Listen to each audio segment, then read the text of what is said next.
Who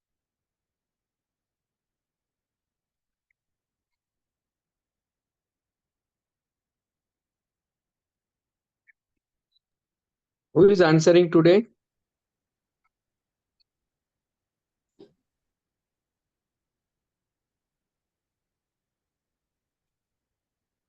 Praveen, you are answering today?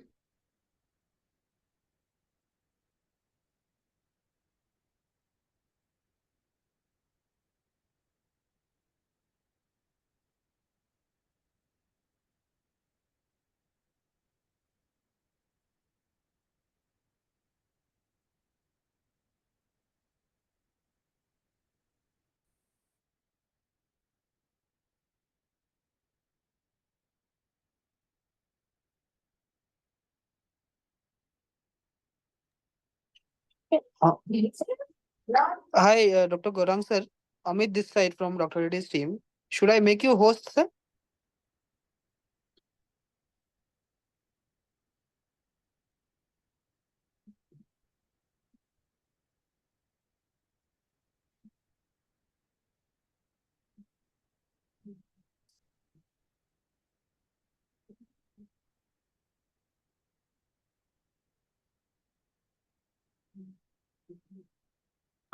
Sir Gaurav sir को host बना दो Telegram live नाम Done, done. Okay, Rakesh. Okay. क्योंकि sir problem क्या हो रहा है जब मैं ये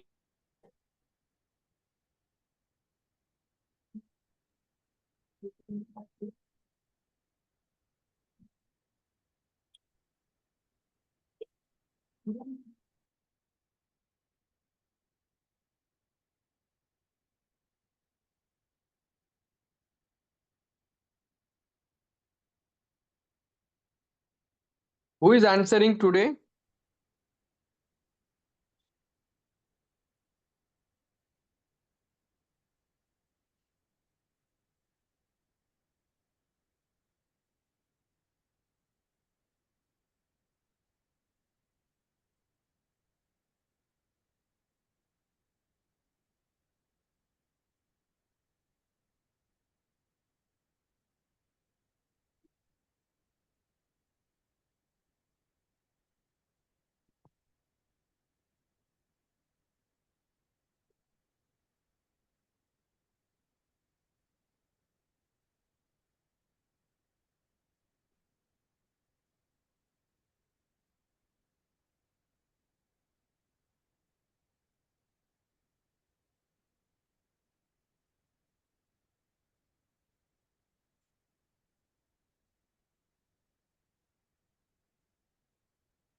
Who are answering today?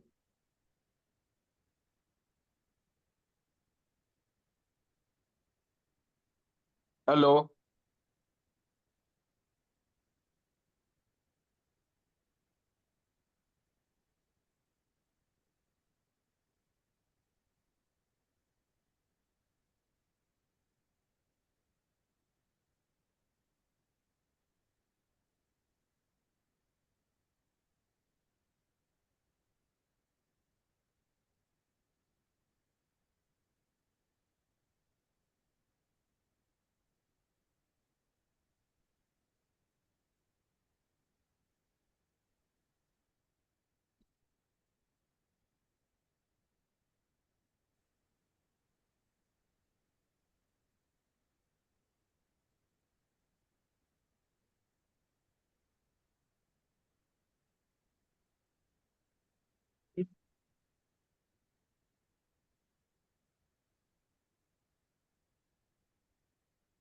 Breath. Yes, this side. This side.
Breath.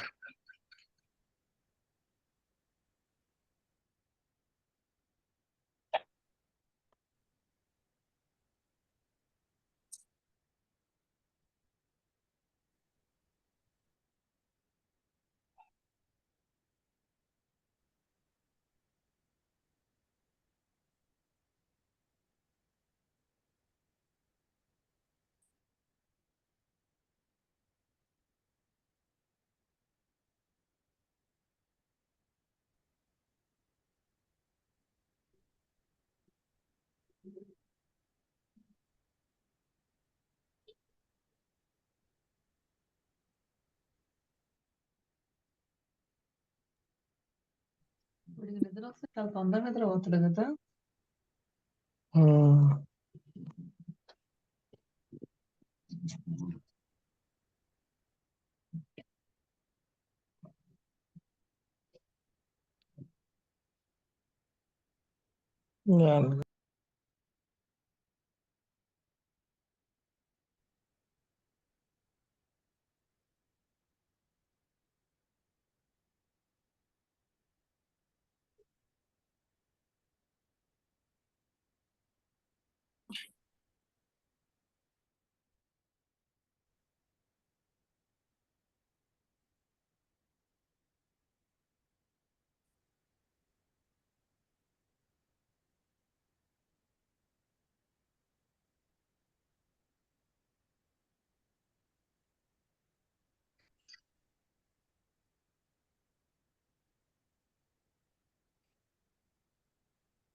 Okay. Good evening, Gite ji. Good evening, Mahendra, and good evening, Good evening, sir. Maheshwari. Yeah. So I think we should start. Ganesh, I already talked to him. He's joining. Good evening, sir. Yeah, Hiren. And I have already, Mahendra, whatever you have asked, I had put it on the chat that, you want everyone to go according to the proper questionnaire. Yeah, sir. That is the basic this thing approach. Yeah. In oncology and maybe in benign disease also. Correct. So can we start now? Already, I think 37, 38 have joined. Yeah, sir. Sir, one more request was to tell the students to please come up in front and accept for presentation. Because every time Dr. Tanvi is really putting efforts to motivate them. So I think that on their own, they should say that we want to present and come forward because it is for their good, you know. Yeah. So we are so happy that Ashwini is answering again. So Ashwini is there, Anand and Swapnil. I don't know by which name Swapnil has joined.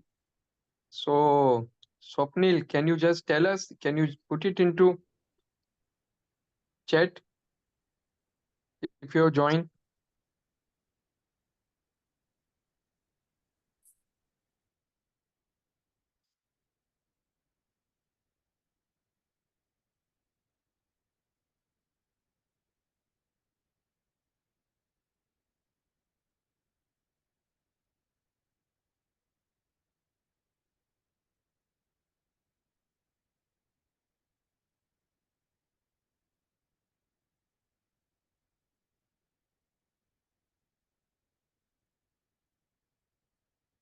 Yeah.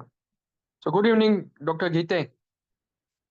Good evening, sir. आवाज आ रही है, sir? हाँ, अभी आवाज आते हैं. We can hear you. Okay. Yes, sir. So Dr. Ganesh Bakshi is going to join. So I can, Mahendra is already there. We can start. Yes, sir. Okay, so Anand, you are answering. Ashwini, you are answering, correct? Yes, sir. Fine. And Swapnil has joined? Yes, I don't know, in the chat book also, he has not.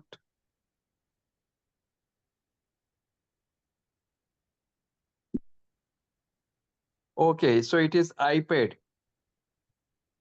Yeah, I will request you, all of you, to join by your name if you are answering, because then it will be easier for us. Otherwise,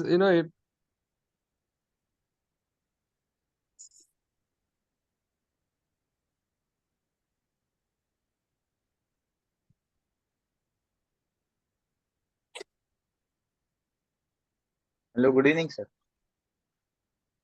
good evening. Swapnil So, here. Swapnil, so I think I have made you co-host, correct? Yes, sir, I can hear you. Okay, fine. So good. So we are starting, and I hope that all of you have seen whatever Dr. Mahendra had asked you. So accordingly, we will go in the case presentation, and you also will ask the question according to that only, right? And you'll answer. Sir, one And thing I want to add here. Yes, sir. yeah, tell me.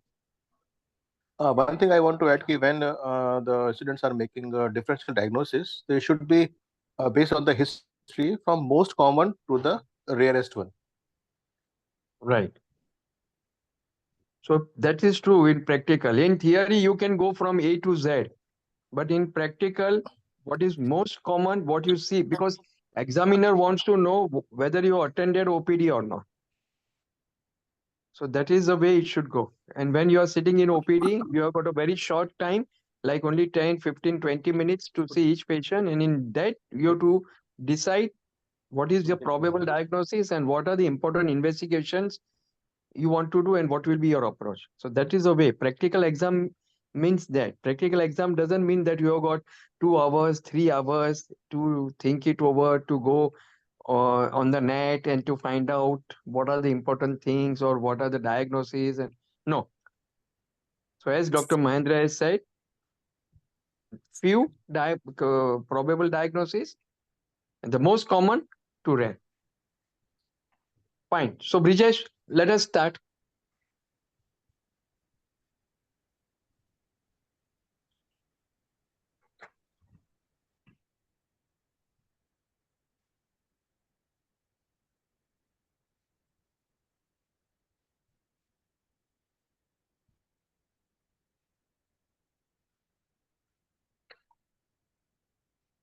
Brijesh?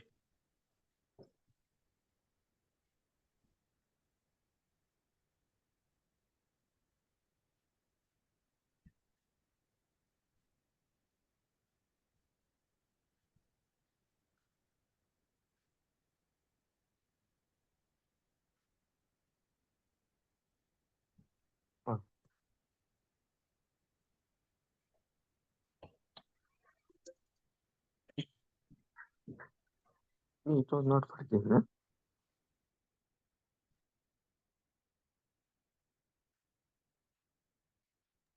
We cannot hear anything.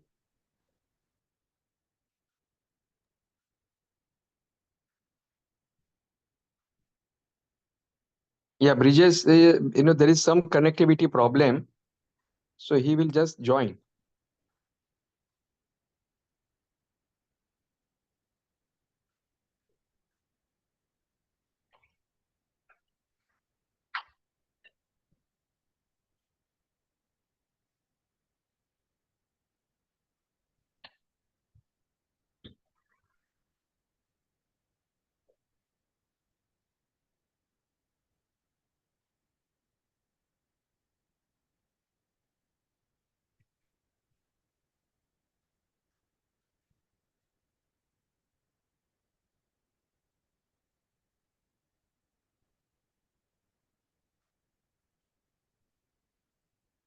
We can start with whoever has joined. Na?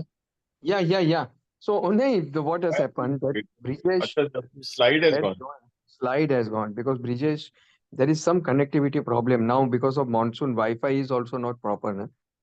So now next time I'm thinking that we will have some standby.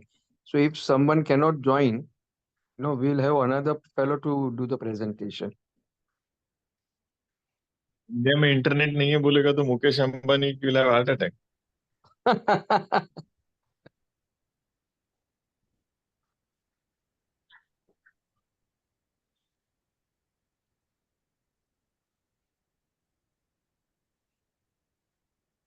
I think before he start, that is no, it has started.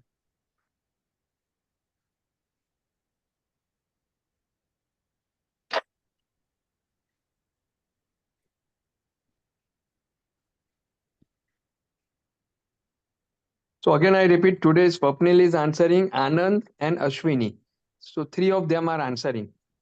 Okay, fine. So this is a history. A 74-year-old male patient is a retired businessman, and he comes with a complaint of increased frequency of micturition since 2 months and decreased flow of urine since 1 month. Okay, so Ashwini, let us start from you. This is a history. What are the important points in the history you would like to ask? Sir, first of all, I would like to ask the patient regarding his obstructive symptoms and storage symptoms in details, as we have just increased frequency and decreased flow written here. Storage symptoms. One small thing. Nowadays, people are very particular about the terminology.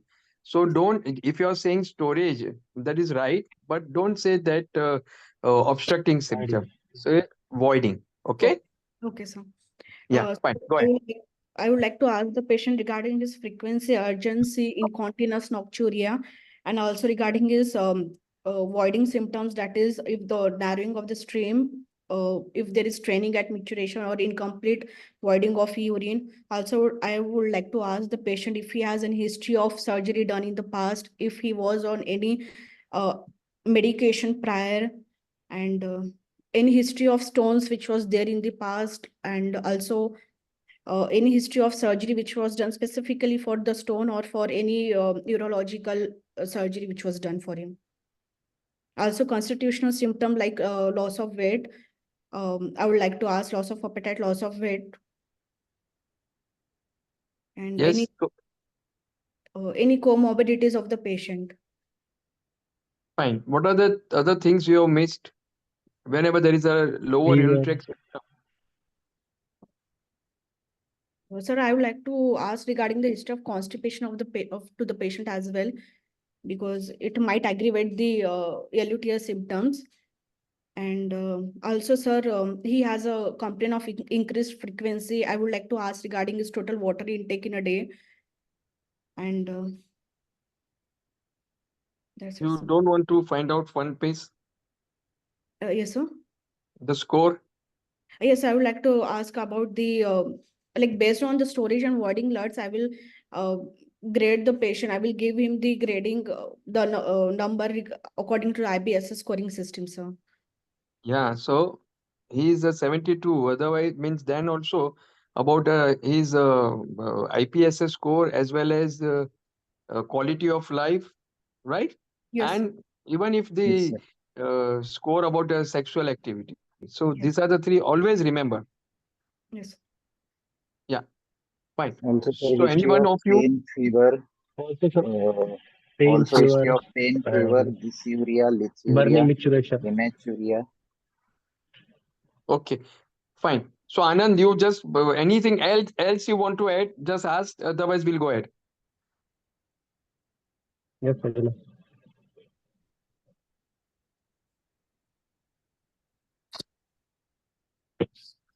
Okay, Swapnil, you want to add anything? Sir, history of hematuria, lithuria, any facial puffiness or bilateral lower limb swelling, any instrumentation in the past, any retention of urine in the past, other constitutional symptoms like weight loss, loss of appetite. Okay, fine. Brijesh, go ahead. Just tell them what is the history. So patient was apparently asymptomatic before 2 months. He started developing difficulty in passing urine with increased frequency, hesitancy, urgency. IPSS score, one piece has been mentioned, 16/35. Go ahead. There was no history of burning micturition, no hematuria, lithuria, dysuria, no instrumentation or catheterization, no abdominal pain, facial puffiness, backache, bony pain, weight loss.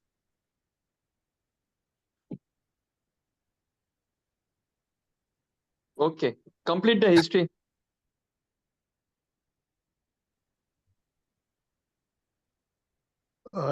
Did you ask about daytime, nighttime frequency?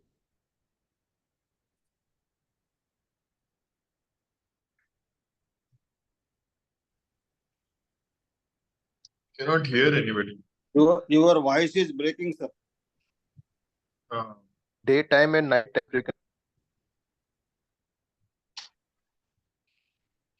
Yeah, Brijesh, do you have that history? Just tell them and go ahead. He was having the increased frequency and hesitancy and urgency. It was not comfortable, not dedicated only to day or night, sir.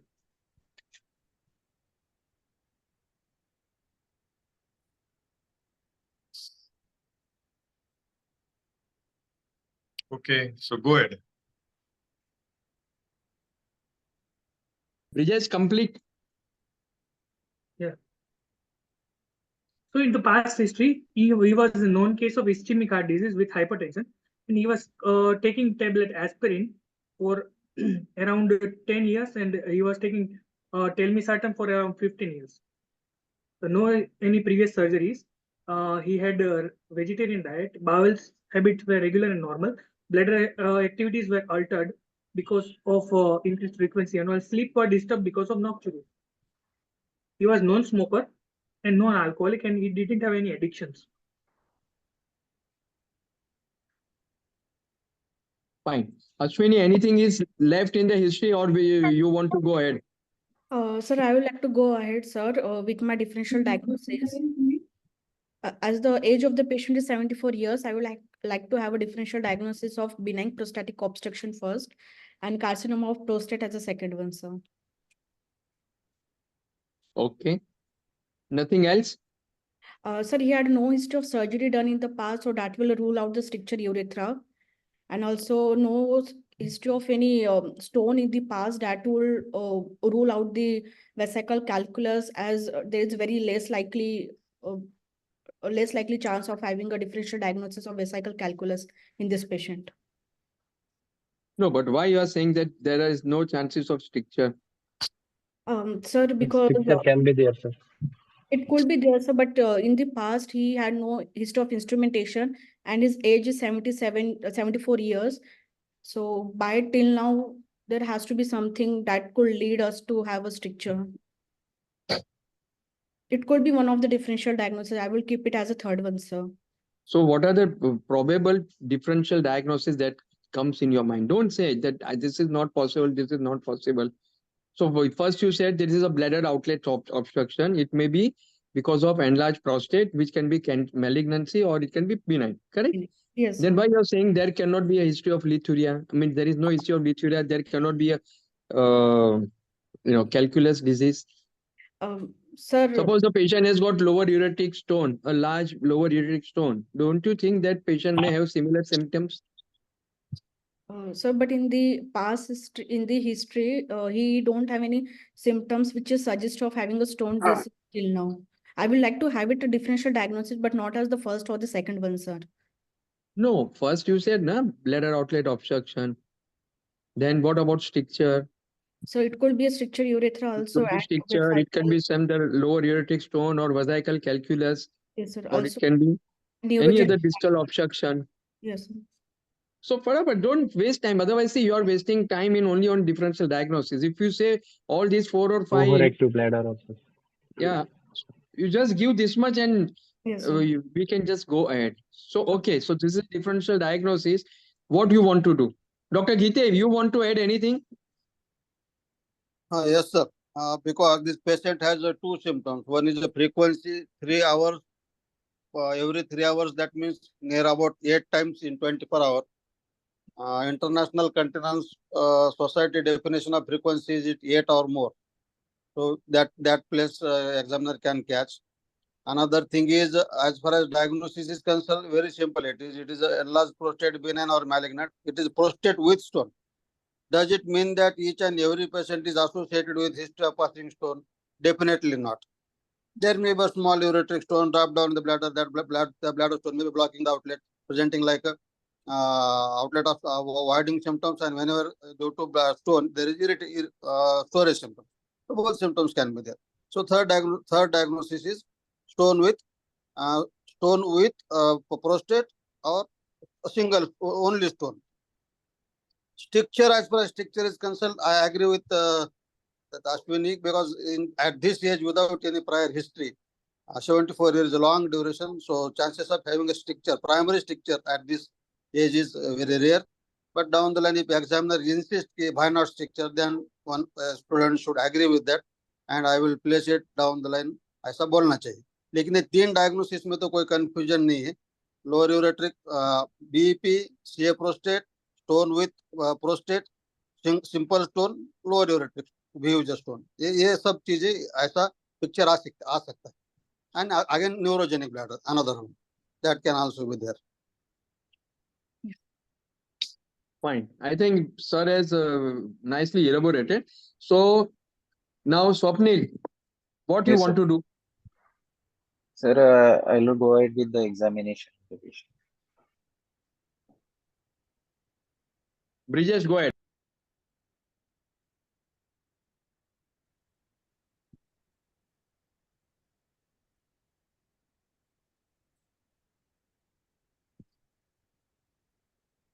Brijesh, go ahead.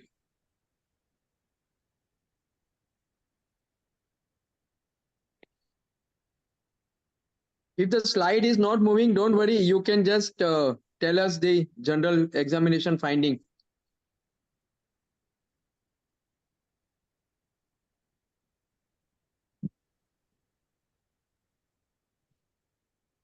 Okay, as far as I remember, the general examination, everything was normal. As far as the systemic examination is concerned, everything was normal.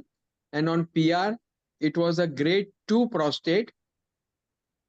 The surface was smooth, no nodule was palpable, median groove was palpable, and mucosa was free. There was no blood on the gloves. External genitalia, again, no phimosis, even though patient is not circumcised, and testes were normal.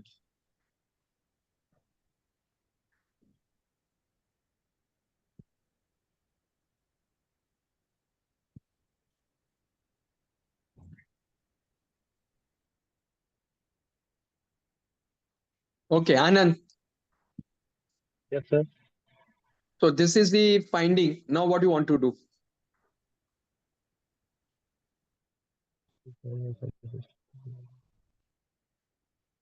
Sir, I would like to do the routine blood test, sir. CBC, creat, urine routine, and if positive, urine culture. Keeping BPH in mind, sir, first diagnosis. Just tell us the important investigations you like to do. So we'll show you. We'll do CBC, routine creat, urine routine, and then USG can be with PVR, sir. Okay. Any other investigation? Ashwini, you want to do any other investigation apart from this? Also serum PSA and Serum uroflow. PSA. Uroflow, sir. Okay, fine. So now the question is, in every patient, now this patient is 72 years old. He on examination on PR. Okay. You are not able to see any nodule. Will you still like to do PSA? Sir, the patient has no comorbidities and Hypertension, ischemic heart disease. ISD. No, sir, PS is not needed, sir. The life expectancy is less than 10 years, sir, in this scenario. sir, after discussing with the patient, I would like to go and do a serum PS level, sir. So, Ganesh, we were just discussing that today, even in India, anywhere you go, even if you do regular health checkup, there also they are not asking patient and they are doing PSA. So, as far as India is concerned, do you think this is a way we answer that I will talk to the patient, discuss about PSA, and then I will do PSA? But I think it is better to say that I will explain the patient that you have come to me with urinary complaints. I would do a PSA, but the implications of doing the test is this. Fine. Okay. And it is advisable to say that in our hospital, it is a protocol to do advised PSA. because suppose if it is technically going to be finally a benign enlargement of prostate, okay, or a CA prostate. I mean, if you don't do a PSA, if it is prostate enlarged, you will end up with a TURP, or if the medical management fails. Right. So you should do a PSA. So whatever said and done, his life expectancy is less. So that doesn't mean you may not diagnose him. Life expectancy is less. You choose the correct treatment for that patient. Fine. Okay. So all of you understood. First of all, you say that, of course, I will discuss out with the patient. Second thing is that it is our institute policy that we are doing PSA in all the patients, even though there is no palpable nodule. And the third thing is, I may end up doing any surgical intervention. So in that case, it is advisable that, I rule out malignancy, because then I can give the right treatment to the patient. Sir, we can tweak a little bit that second sentence of yours, that it is our institutional policy that in all elderly patients who come with LUTS, we would do a PSA, and we also would explain to the patient the pros and cons of doing a PSA.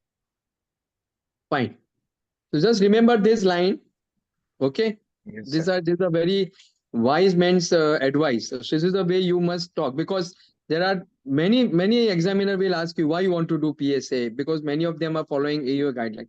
So this is the answer. Second thing is, sir, screening by PSA. That is totally different. Screening again is in a population who does not have any complaints. Okay. So there's a Fine. difference between the screening guidelines and the patient coming to you with urinary symptoms. I think this is a good point. Screening is a normal population. This is a patient coming to you with LUTS. I hope Mahendra agrees with that. Mahendra, you're there. Yes, sir. It is for asymptomatic patient. And just to add, one can also say about the US Task Force recommendation grade C and grade D. That clear cut says about the screening about that. So one should know about that. Ki below 70, it should be a shared decision. And above 70, it is not recommended. Again, that is screening for everybody. Yeah, yes, sir, screening. Yeah, but patient having LUTS, and if any doubt of this thing, prostatic mass, something like that, in DRE, there is no harm in doing serum PSA. And having as a policy, any patient is LUTS, doing serum PSA is no harm, provided he is not having active UTI. Fine. Okay, Brijesh, just show them all the investigations.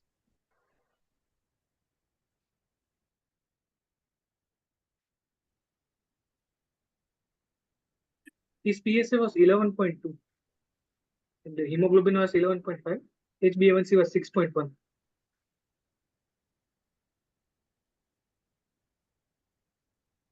This is the urine routine. Urine routine only had 2 to 5 pus cells per high power field. This is the CS.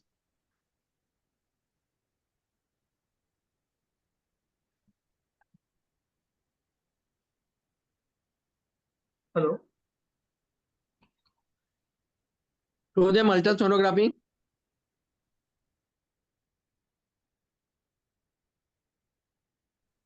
This is the sonographic film.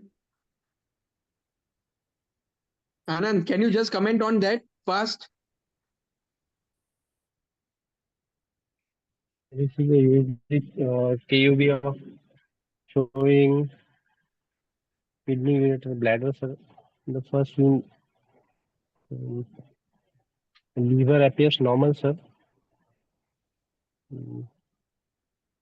Right And why kidney I think appears it is normal, sir. KUB? If liver is visible, and if you are commenting on Yes, the sir. liver, Abdomen, yeah, sir. you should not say KUB. KUB will not see your spleen and liver. You Upper will tract see seems only not normal, sir. Bladder.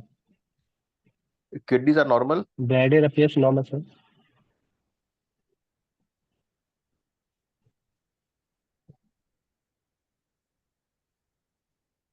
Ashwini.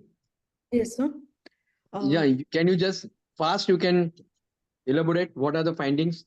So this is the ultrasound abdomen pelvis. Here we can see there looks like a hydronephrosis of the kidney. And also the bladder seems to be normal with no evidence of any calculi. And also I couldn't see any median lobe hypertrophy in this to say that it's BPH.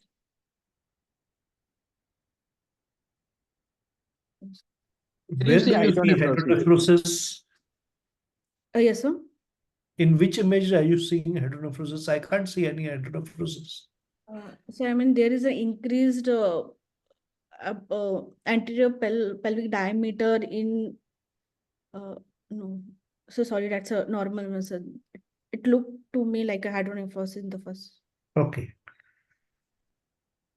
And again, don't call it median lobe. What is a better term to use on sonography?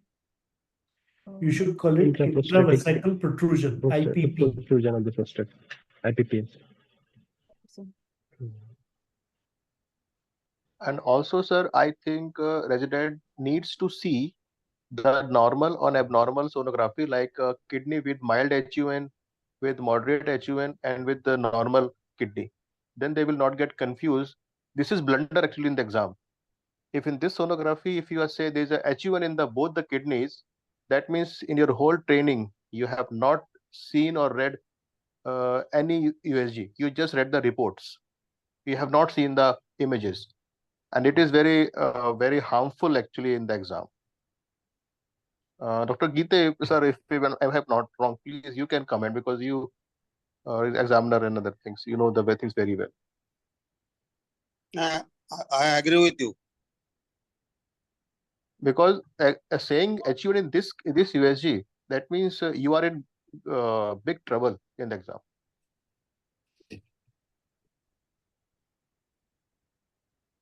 So be careful. Please go ahead. Brijesh, show the report.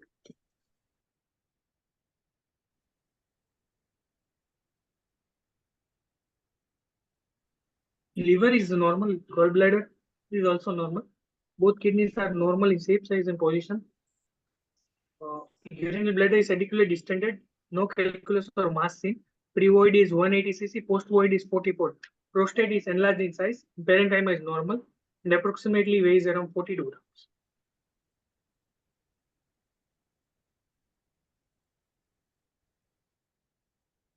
Okay, just show them uroflowmetry.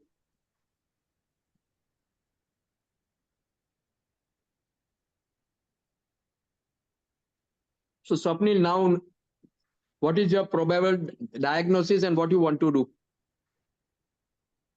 Sir, with the available investigations and symptoms, the patient is a 74-year-old male with predominantly obstructive voiding symptoms, with a PSA of 11.4, with normal urine routine, with a sonography showing 42-gram prostate with non-significant post-void residue, but the uroflow, the average flow is 2.1.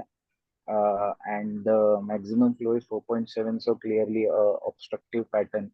So, but with the PSA of 11.4, I would like to know the free by total ratio and would like to go for MP-MRI, sir. You want to directly Advise go the there? free by total and MP-MRI in the same setting?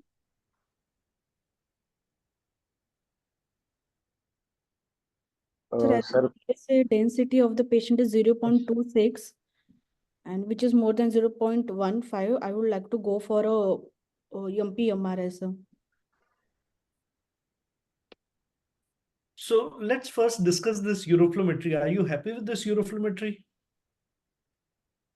And what all does this uroflowmetry show you?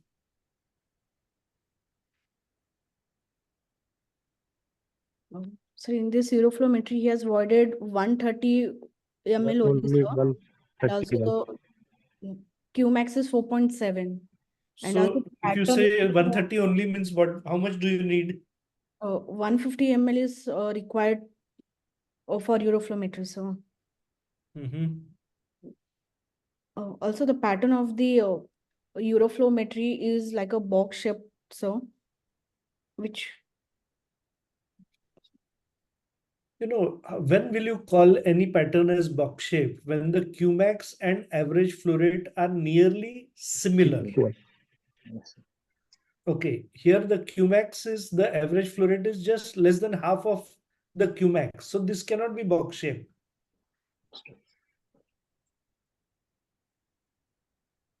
So what pattern will you call this to be?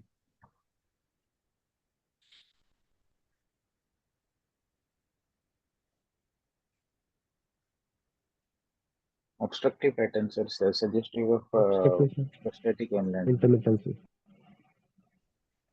Okay, Chali. Now coming back to your decision about PSA. Few things that I feel we should no, this is not staccato pattern. Somebody has written staccato. This is not staccato. Any pattern which comes back to baseline cannot be called as staccato. If it comes back to baseline, then it becomes an intermittent flow rate. So the difference between staccato and intermittent is that the graph should not come and touch the baseline. So at around 2 minutes, it comes and touches the baseline. So this is not staccato. Okay, so this will be called as a blunted peak, prolonged void, significant hesitancy, very poor flow rate, and straining pattern. So suggestive of bladder outlet obstruction, most likely related to prostatic enlargement. Coming back to PSA, I would feel that you should always ask for a repeat PSA. Don't go by a single PSA value. And if you are going to ask for a free by total PSA, then ask for free by total first and then ask for MRI. Don't ask both together. See, I 100% agree with you. In exam, I think, because even in New Campbell, they have said that they must repeat once more PSA. That is one thing. And that ratio is also important. Okay, Brijesh, go ahead. Show them.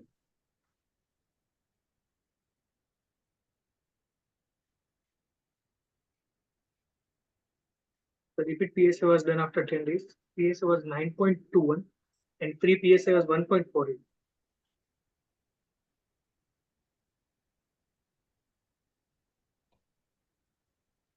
If you want to repeat a PSA, after how many days should you repeat a PSA?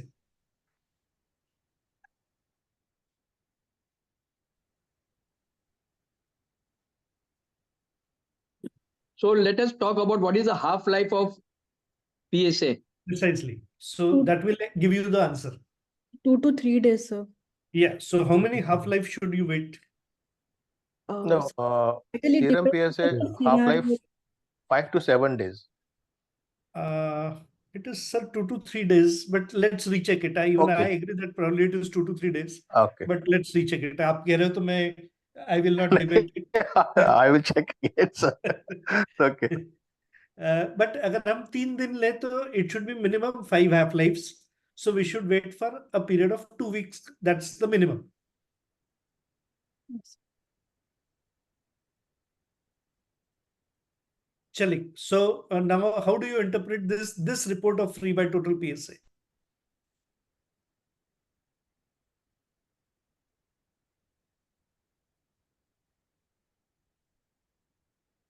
Ashwini, If it's come on, less, quickly tell us. so if the free by total PSA ratio is less than 25 percent, it's more of a significant of a carcinoma, sir. Ashwini, let's rephrase this. You see, So if it cutoff is value more for than 25%, then the possibility of malignancy is low. If it It's is less more, than 10%, the possibility of malignancy is high. High. And when we are talking of malignancy, we are here talking of malignancy which is grade group 2 and above. yes, sir. So if the free by total PSA is less than 10%, then grade group 2 nearly is more than 45%.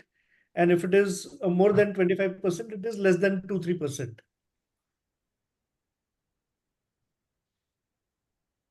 So don't say that less than 25% the possibility is low. It is other way around, that higher than 25% the possibility is low. Okay, sir. Mahendra, you agree with me? Yes, sir. Good, thank you. Yeah, agree, sir. So in exam, always say that I will like to repeat PSA. Some people, they say that antibiotic is should be given. There are many people don't believe in that. You can talk about your institute protocol if you are giving. And then, as Dr. Maheshwari said, 5 half life. So at least 2 weeks, and then you'll repeat it. Again, if it is high, okay, like this in this case, then you are justified to go ahead with the investigation. Brijesh, show them.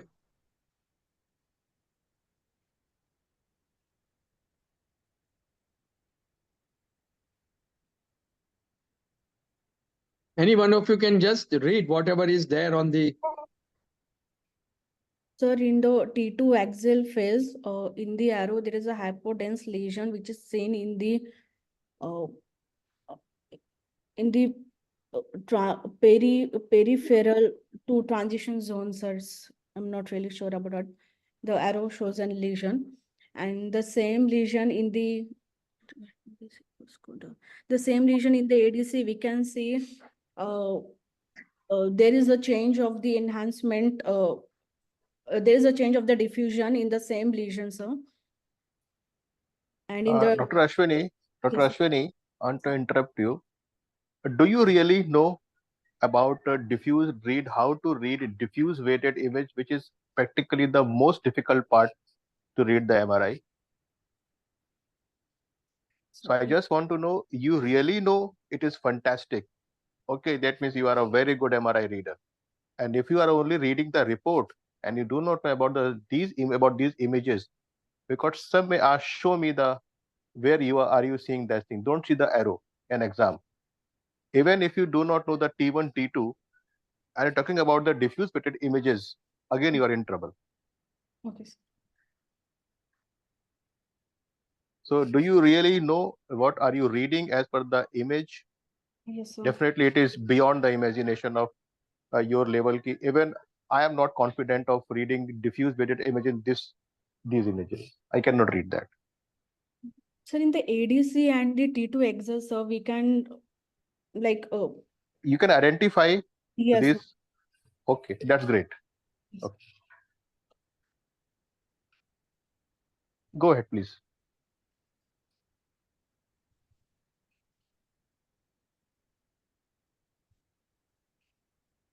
So in peripheral zone, there is an evidence of an ill-defined motor hypointensity seen in T2 weighted images.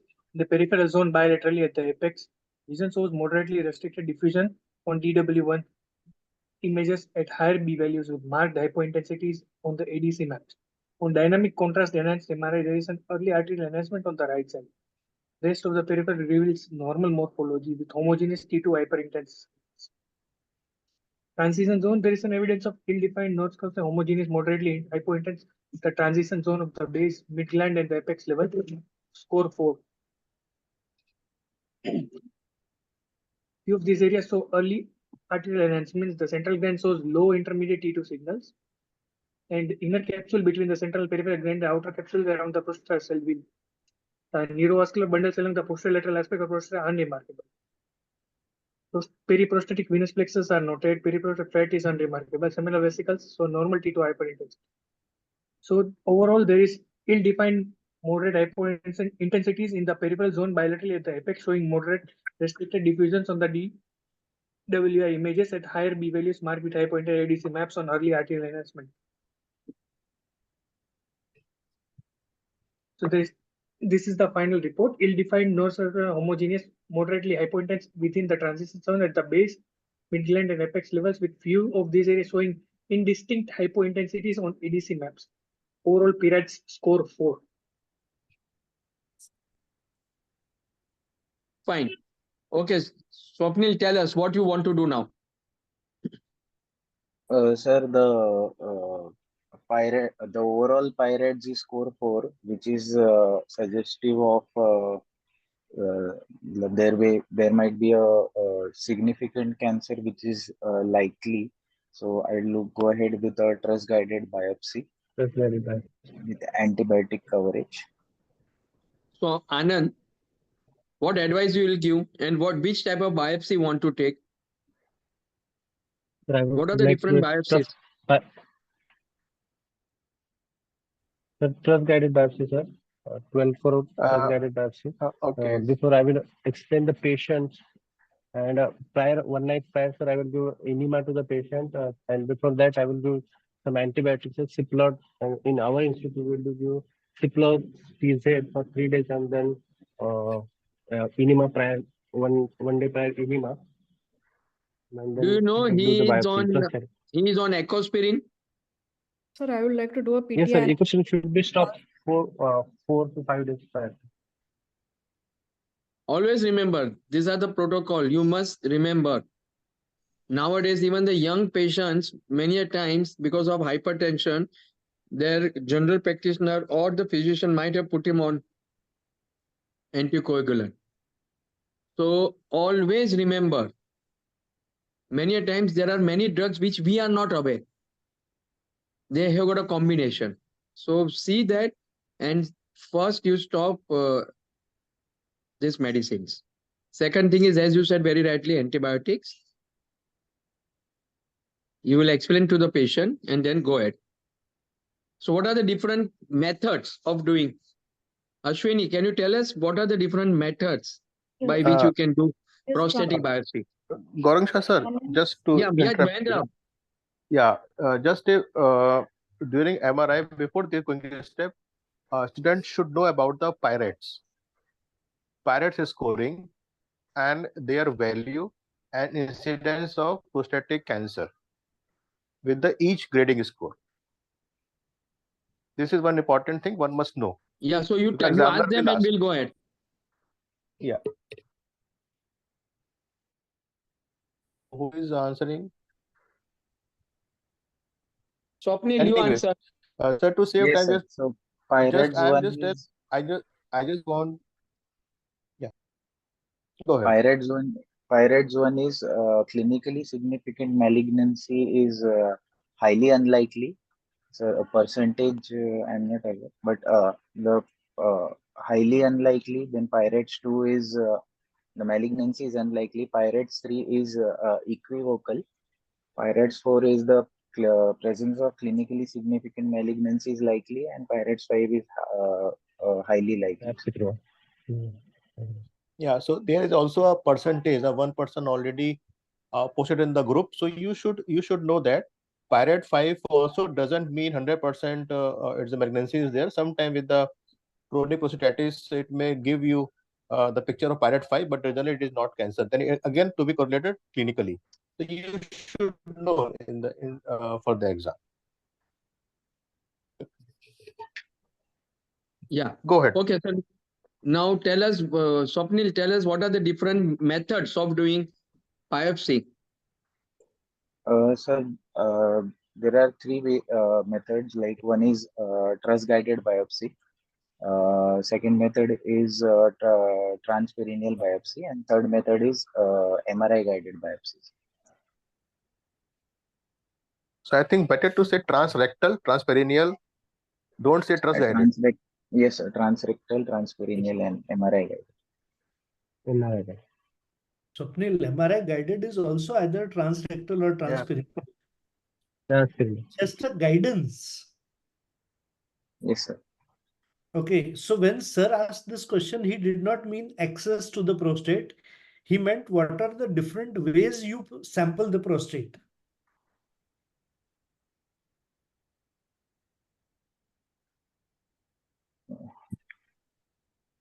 What is targeted biopsy? What is systematic biopsy? What is saturation biopsy? So saturation biopsy is when we take more than 20 core of the prostate. 20 crores. And the normal which we do is a double sextant prostate biopsy. 12 crores. And then there is, if we feel there is a hard nodule and PSA level is more than 20, we can even go with a finger guided biopsy also, sir, of the lesion. And okay, you have now digressed to finger guided. We are not talking of guidance at this time.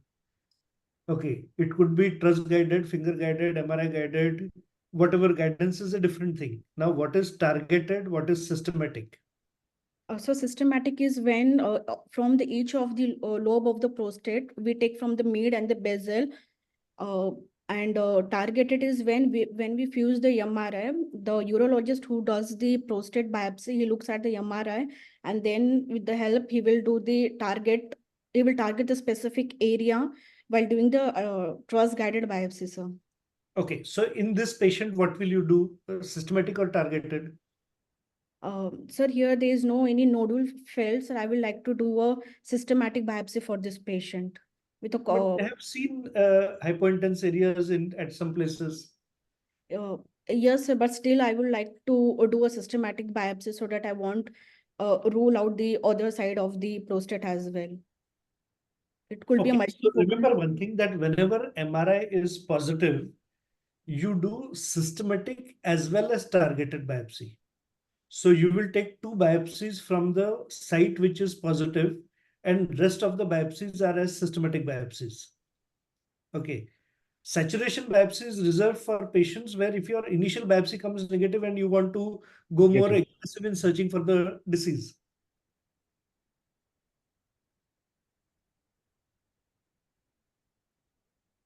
Sure, ठीक है. Fine. Ganesh, you want to add anything about the biopsy? Mahendra? No, sir. Pankaj sir Fusion explained biopsy, everything sir. in detail. Which? We'll proceed, sir. Okay, fine. Brijesh, show them the biopsy report.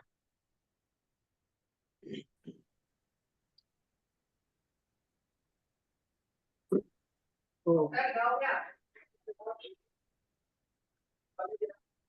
biopsy revealed 3 and 4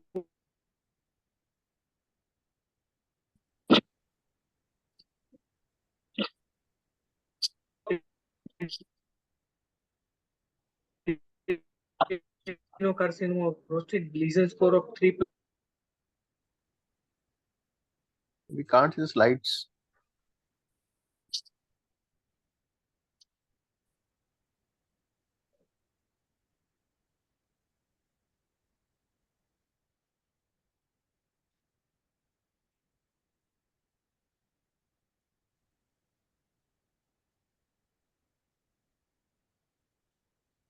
So all of you have seen the biopsy report.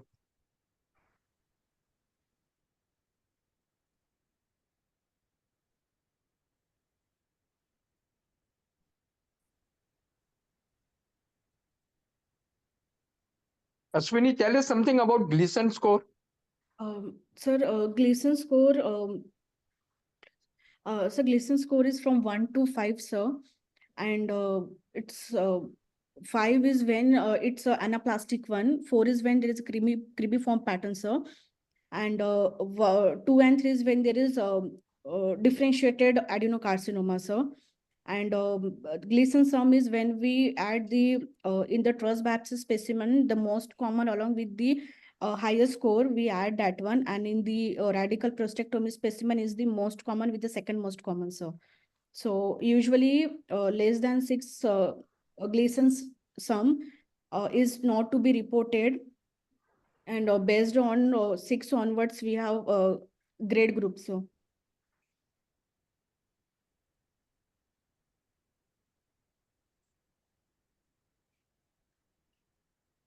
So if you have got a 3 pattern, Yes, sir. then how will you report? Sir, if I have pattern 3 and the second most common is also 3, I will report it as 3 plus 6. But if I have pattern 4, which is present, instead of being the common one, I will report it as a 4 plus 6. Police station नहीं है रहा police station पे भी काम करेंगे क्या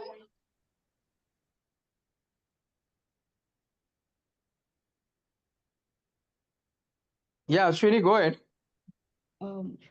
Sir, if I have Gleason pattern 3, which is the highest one, and also no more of a pattern which is higher than 3, then I will grade the patient, the report as 3 plus 3, sir.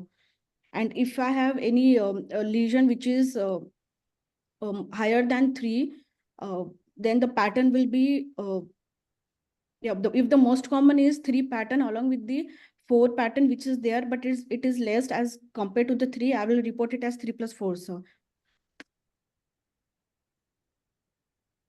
And if you have got a 3, 4, and 5. So if it's less than 5%, I won't consider the less than 5%, but I will mention in the report that there is one foci which is there of 5, sir.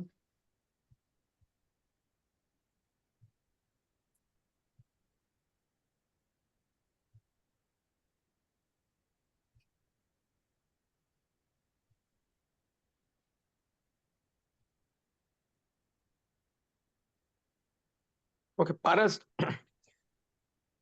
you can unmute, and if you want to say something, you can talk.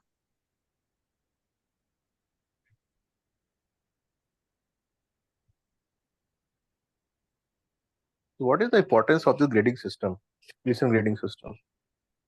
So that we can stratify the patient, and based on that, we Definitely. can manage the patient.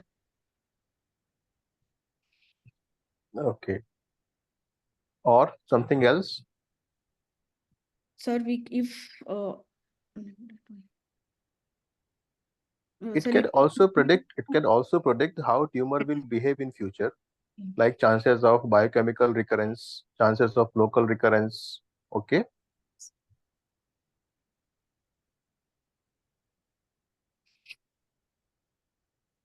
So people may also ask about the based on after this, the next question will be the risk stratification. Now you have MRI, you have PSA, and you have a biopsy report. Okay, so Yes, he'll sir. ask what is the next plan of management. Yes, sir. Yeah. Sir, according to the NCCN guideline, this patient will fall in the unfavorable intermediate group, given that his No, PSA is 11. the answer should be after this, at this stage, I would like to stratify risk stratification of the disease. Okay, sir. Then you, if examiner asks, now explain the which is risk group. Then you will say which risk group this patient is. Then examiner will ask, tell me the other certification.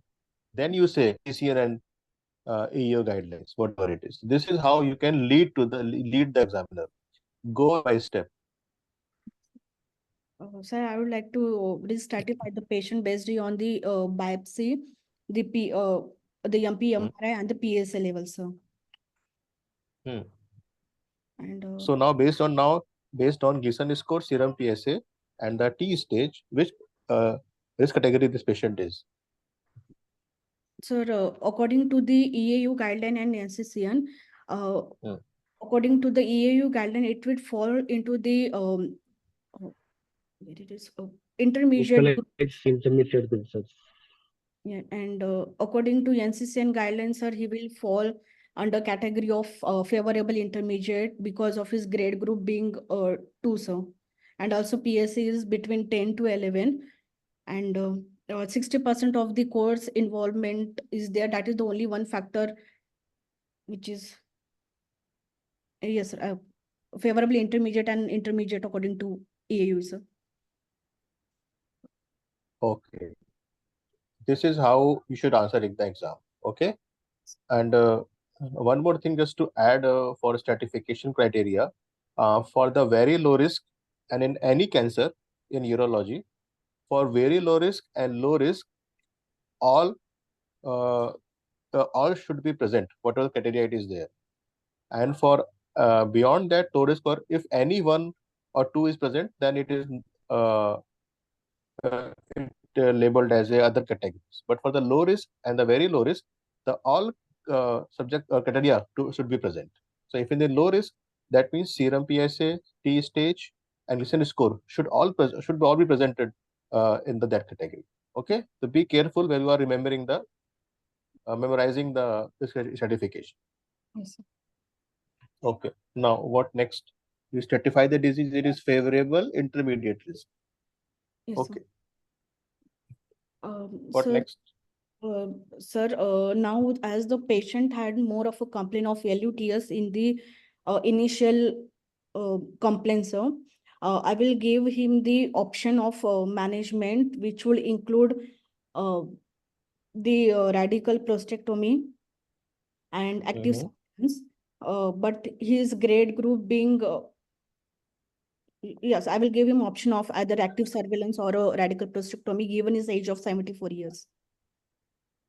So, what is the role of where malignancy is different from the other diseases is what?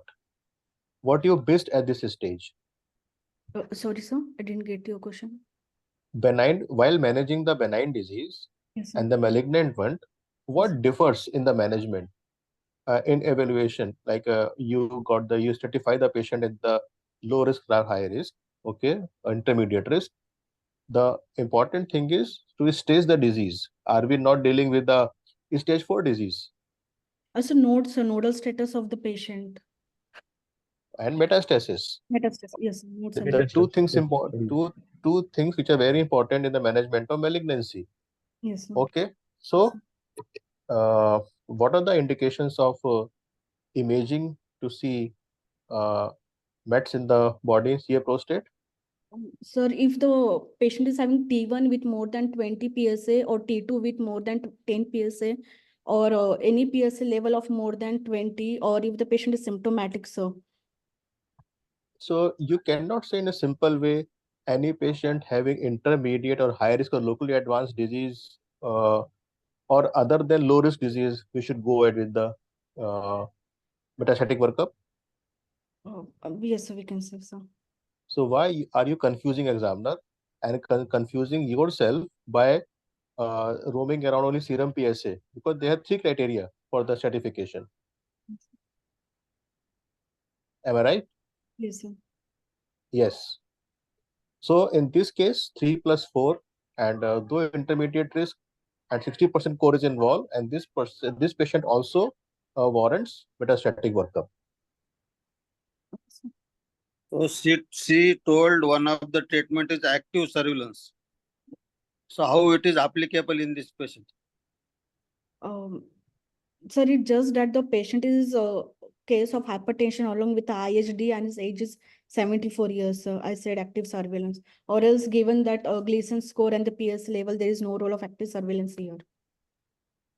No, you have to justify yourself because sir's question is very valid, and you have to justify. Is it not? Like half criteria is like that and half is like that, so I will offer them. No, that means you are managing patient as per your choice, not as per the disease profile.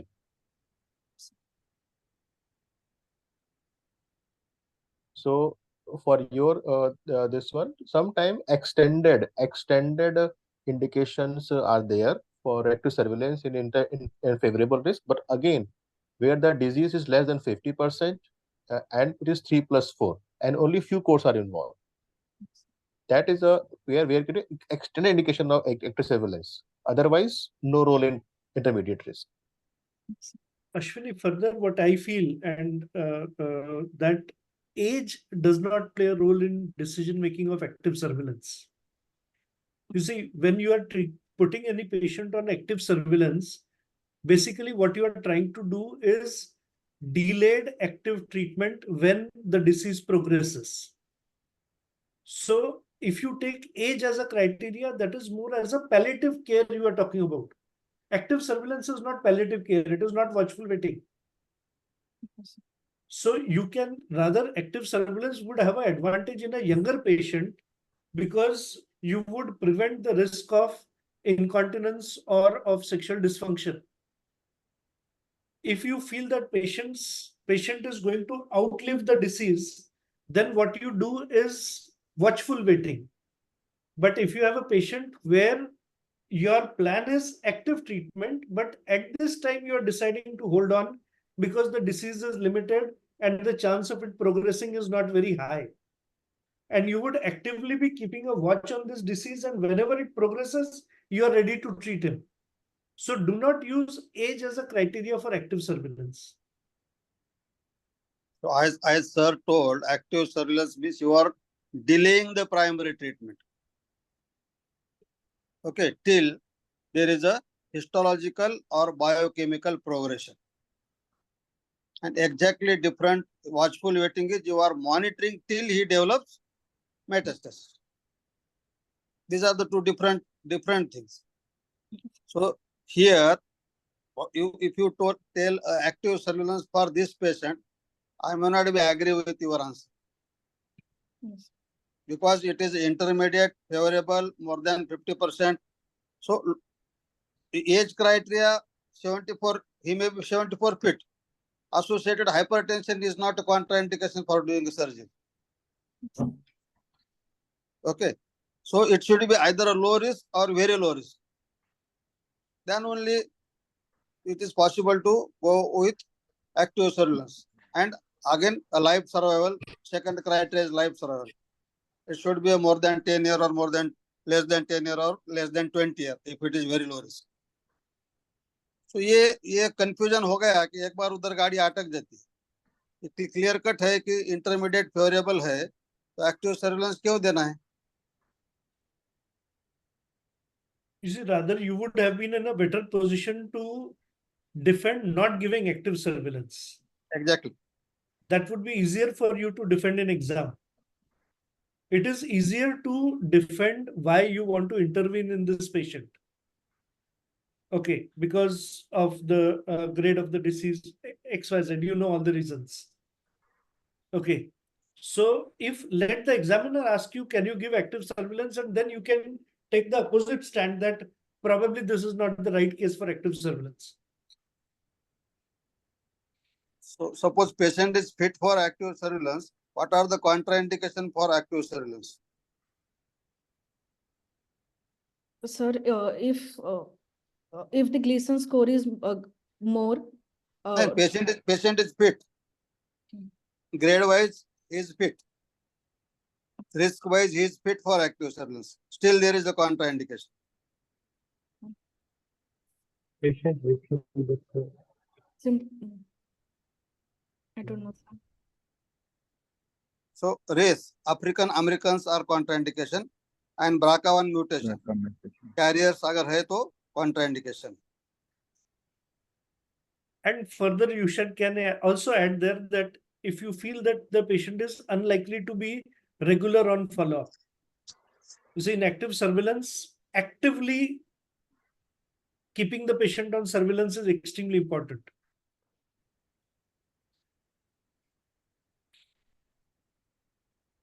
Yes, so that 3 indications, now you know it. Okay, so keep it in your mind, mug it up. So in examine, no, if the examiner asks you, immediately answer these things. Yes. So So now what you in your guidelines, there is a one table in your guidelines which differentiate between the watchful waiting and the active surveillance. So please go there's a 6-7 points. What is the difference?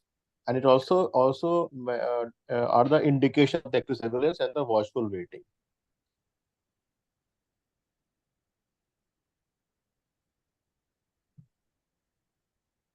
Okay. fine. So Can we go ahead now? now, yeah. So Anand, you let us start with all 3 of them. Ashwini, you sir. said you want to do active surveillance, correct? Sir, I will go for surgical management, sir, for the patient of radical prostatectomy, sir. No, but So you we want to have do not radical staged the prostatectomy. disease. We have not staged the disease. Yes, sir. We are still pending for doing the metastatic workup. So I would love to do a PSMA PET scan of the patient to rule out the metastasis involvement. Is it Why indicated? PSMA? Sir, Why because not? sir, because the core involvement of the patient is more than 50%, that is 60% of the cores are involved with a Gleason grade 3+4 7, sir. And also the PS is between 10 to 20. No. Okay. And sir, I will go for to look for the nomogram if there is a lymph nodal involvement as well of the patient, so that I could even rule out my metastasis. What do you expect in this particular patient you will find in PSMA PET? Sir, more likely I won't be finding any other lesion apart from the localized prostate, sir. But still, to rule out metastasis, I will go forward with the So I believe that if it is PSA is more than 15, then you can go for a workout, metastasis workout. Sir, according to yes, sir. Okay. No. Why? Mahendra, Ganesh? Yeah, sir. Why we put this topic into this because without this topic, this case will be not completed. Let us discuss about the. Already we are discussing about the indication of metastatic workup, like a nomogram to be used, and if it is less than 5, we can avoid that. A few patients having a Gleason grade 4 may have metastasis. The main reason that, but definitely majority of patients will not have. And if we correlation with the MRI, if no pelvic node and no extraprostatic extension of the disease, in this case also PSMA imaging can be not be done. Only thing is that we discuss about the various methods of staging in the prostatic cancer. Yeah, Do so you go know, ahead. do you know what are the various methods of staging in prostatic cancer? Maybe in next class, locally or something like that, we can just have a short discussion on this. But you can ask them question if they can answer. Yeah, I'm asking various methods of what are the various methods of to stage the prostatic cancer. So you mean bone scan, PSMA PET scan? Yeah, bone scan, CT scan, PSMA, PET choline, Choline fluoride PET scan. Yes. There are many. There are many. Okay. So out of them, which will you prefer and why? So PSMA PET scan I will prefer because it has sensitivity of around 100% with a specificity of 96%. And as the PSA level increases, the sensitivity and the specificity increases. What about PET choline, fluoride PET scan, bone scan? Sir, as compared to PSMA PET scan, they don't have that much of sensitivity and specificity, sir. But if we don't have PSMA available, we can go with bone scan as well, sir. Okay. So the benefit of PSMA PET scan, the answer should be the PSMA PET scan gives plus soft tissue metastasis in one setting. This is the only test other than PET choline which is not available in India, and PSMA is not available in the Western world now. Also coming with the PSMA PET scan. Okay, so PSMA PET in the single image, we can get soft tissue metastasis as well as the bony mets. So it is a complete metastatic investigation for the metastatic workup. Okay, this is your answer. Bony scan.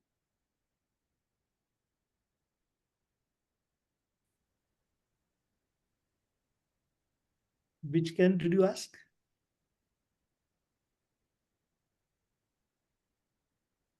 About it.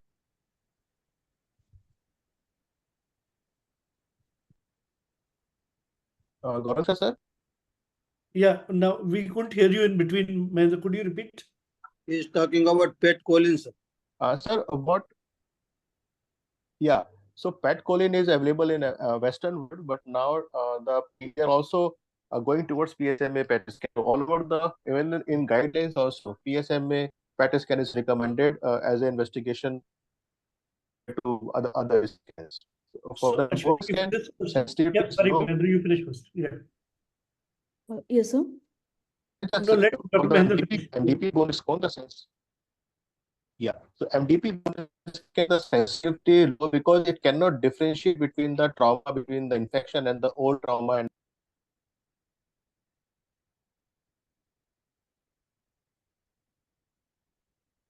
Hello. I think Dr. Mahendra की आवाज बीच-बीच में Yeah. we are losing his audio. Yes. it is some little issues coming and going again because of some issues there. Anyway, only that message I wanted to convey. Okay, why the PSMA PET is the investigation modality of choice at present. So, So Mahendra, just to add to what Dr. Pankaj, Mahendra you was are saying, if this question is asked to you, you should divide it into conventional imaging and newer molecular imaging. So conventional imaging would mean bone scan with CT scan, and newer molecular imaging would include all types of PSMA PET CT scans. Now, the PSMA PET CT scan will have different carriers. The commonly used carrier is gallium, and there are many other carriers which are coming up. So this is how you would divide your metastatic if you are asked what are the different ways. As you very rightly said, if facilities available, PSMA is definitely advisable. Otherwise, you would go by conventional, which is a combination of bone scan with a CT scan. Nowadays, sir, this fluoride PET scan and sodium fluoride PSMA PET scan also can be done. Yes. For bony metastasis, not for the soft tissue. Absolutely. Yeah. okay. So, One Mahendra, question, sir, also. Sir, please. Can you just summarize that in this case, whether metastatic workup should be done or not done? If it should be, means Sir, if to be done, then what are the reasons? And if you want to avoid, what are the reasons? Can you just explain it? Because this is so, little. sir, in exam, if the student can say that I'm not worried about the grade 3, I'm worried about the grade 4. If I'm worried about the grade 4, and I cannot rule out the small possibility of, because we have seen in our hospital 3+4 PSA around 10 to 12. We have seen the 1 or 2 bony mats in the PSA PET scan. This is the drawback of PSA PET scan having overdiagnosis. So I think if it is there, if it is not in exam, we can say that I will go by the nomogram. If it's a low risk, I will not do. If high risk, I will do it. This is the safest answer I can suggest. But definitely, if it is a 4, the primary grade, and 3 is a secondary grade, then definitely we should go ahead with the PET scan. Okay. Yeah. So fine. In this in this case, it was PSA was not to be frank 11. It was Exactly. 9 only. So 9. So that so is sir, why now, we. So, sir, now actually we are thinking in Tata Hospital, maybe in some subset of patient, PSMA patient scan is overdiagnosis, and I think we are treating things as a metastatic, which are really not metastatic. It may be something else. As this asset, 3+4 having something, some acid in the bony mats, no history of trauma, nothing like that. So it is so specific that we are diagnosing benign disease as a benign lesion as a metastatic. Fine. So now when we did the radical prostatectomy, and this is a final report. No, sir. First let us go for the Yeah. management. Yeah, Because management. You please ask them, na? Yeah. So now this patient is intermediate risk localized prostatic cancer. Am I right, Rashmi? Yes, sir. Correct. Okay. Tell me, how are you counsel the patient about the management? Sir, I will counsel the patient regarding the surgical management which is available, that is radical prostatectomy. And if I have robot, that I will like to go for a robotic radical prostatectomy. I will explain the patient regarding the incontinence which will be persisting for at least 6 to 12 months, and also regarding the erectile dysfunction which will be there for the patient if I am not able to have sparing surgery for him. And after taking consent, I will go for a robotic radical prostatectomy to the patient if available in the institute. Okay. So now you did radical prostatectomy and you removed the prostate, and the relative came into your office and asked, doctor, you did not tell me about the radiation therapy. You Sorry, did not tell me about the radiation therapy. I am going to sue you. Sir, beforehand, I would like to also explain to the patient that if the after the radical prostatectomy specimen, if the margins are positive, the patient will be like to go for a radiotherapy, and also he will be needing a ADT if it's required in the future, sir. Again, he will say, doctor, I will put you in the court. Sir, as you already have a alert symptom, I won't suggest him for a Listen. Okay. Let me explain. Primary therapy. Yeah, listen. Yeah, yes, No. Remember, when any treatment, any has two equally effective modalities. Please mind my word carefully. If any cancer or any disease for the given stage having equal to more than one therapy, maybe 2 or 3, this is your job, it is your duty to explain all the options with pro and cons to the patient. If this prostatic cancer doesn't have any other therapy, then your answer was perfectly all right. But in exam, if you miss radiation therapy as a definitive therapy other than surgical management, again you are in trouble. Okay, so come on, now tell me, how will you going to counsel the patient? Sir, I will tell him that there are two options available for his management. First is radical prostatectomy, and the second is radiotherapy. But he yeah, uh, but he already has a urinary complaint which might get aggravated after doing the radiotherapy, and I would also explain regarding the incontinence and the erectile dysfunction to the patient in the future. And also, if the margins are positive, if there's nodes, I will explain in pre-hand that he might require a ADT as well in the future. So So better one line. I Yeah. will explain pros and cons of both the therapies. That Okay. is primary radiotherapy and primary surgical therapy. That is radical retropubic prostatectomy or radical robotic prostatectomy, radical laparoscopic prostatectomy, whatever the way you want to do. So- Let the examiner ask you what are the pros and cons of radiotherapy, what are the pros and cons of radical prostatectomy. तो एक line बता दिए जाएंगे तो उधर ही अटक जाएंगे. yes. Another thing is you how many radical prostatectomy you have done and you have assisted. If I am examiner, this is my question. Sir, I have assisted robotic prostatectomy of over 20, sir. Maybe. 20. Then I will definitely ask you tell me the steps of open radical retropubic prostatectomy. Sir, I know robotic steps. I'm sorry, I And didn't. so I don't want robotic steps because Sorry. robot is not available everywhere. And robot may not be available at your place when you completed your degree. Sir, sorry, sir, I didn't read the open steps, sir. So that you should know, no? It is Sir. No, that you should know. You must know. Yes, sir. Sorry, sir. Because after completion of your training, there may not be robot at your hand. And in exam, it is a practical exam, no theory exam. So if I am also doing a robotics, then he will ask 1,000 questions. So better 10 line open surgery दिमाग में बैठा दिया तो fix रहेगा. I will अगर do. आप regularly ही करते हो, असिस्ट भी करते हो, आपके पास रेगुलरली होता है तो ठीक है, वैसे बोल देना है शुरू में क्या है मोर आकम. जैसा कि अहमदाबाद में होता, मैं गया एक जगह पे एग्जाम, अहमदाबाद की बात बता रहा हूँ, तो same question there they will do only laparoscopic prostatectomy, radical prostatectomy. Then they don't know how to do open radical prostatectomy. Then internal will intervene and he told no, they don't know open surgery. Then they passed, they went all over the India and there is no laparoscopy sometimes and there is no robot also.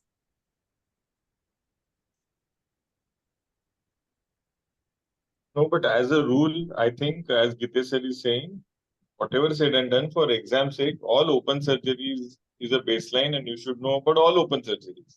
Exactly. That is it. आपको robot आता है तो that will add your mark. By the way, Ashwini, which institute are you from? Yashoda Hospital, Somajiguda, sir. So you should ask your teacher there to tell you the steps of open surgery. That is it. Sorry. So if they are running a DNB seat, they are bound to teach you basics as well as that. Yes, sir. Sir अभी क्या हुआ है sir, अभी ना नई जो new Campbell है ना, उसमें ओपन सर्जरी के बारे में डिस्क्रिप्शन है ही नहीं ज्यादा. सर पढ़ना पड़ेगा. कौन पढ़ता है सर्जिकल स्टेप्स के लिए Mahendra? They need to read additional things. They need to पढ़ना read पड़ेगा. surgical atlas in urology. They need to read. Knowing a robotic step is very, very good, but not knowing a open surgery step is very bad. Yeah. So sir, that is the job of teacher to tell from where and what should be read actually. And if और इनका भी काम है, इनका भी काम है ढूंढने का. Surgery atlas which are available to see the steps. Inman's atlas shows the steps in 3 pages. That's it. So you should read that.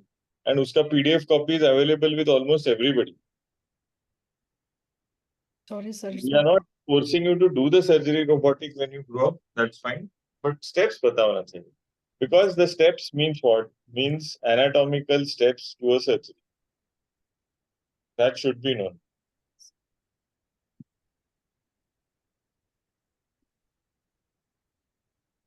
During our exam time, we had made notes also. Radical prostatectomy, And radical. Let us not waste much time on this discussion. Let's radical cystectomy in males, radical cystectomy in female. ऐसा हमने notes बना के रखा था. Correct. Important thing is what Gite sir and Mahendra were saying. I will counsel the patient about your pre-operative risk stratification and explain available treatment options with respect to 2-3 things, with respect to life expectancy, with respect to comorbidities, with respect to urinary complaint status. There can be a median lobe present. I would not like to give radiation to that patient. Okay, these are few things which you importantly remember about how you give options to the patient if a CA prostate case comes to you. That's very important. So now Dr. Ganesh has said one important thing, that if there is a median lobe, he will not like to give radiation therapy. But suppose this patient is not willing for surgery and he opts for radiation therapy, then how will you go about? Ashwini, can you just tell us? Patient has got obstructive symptoms, not improving with the medical line of treatment. You have to give radiation to him. What you will do?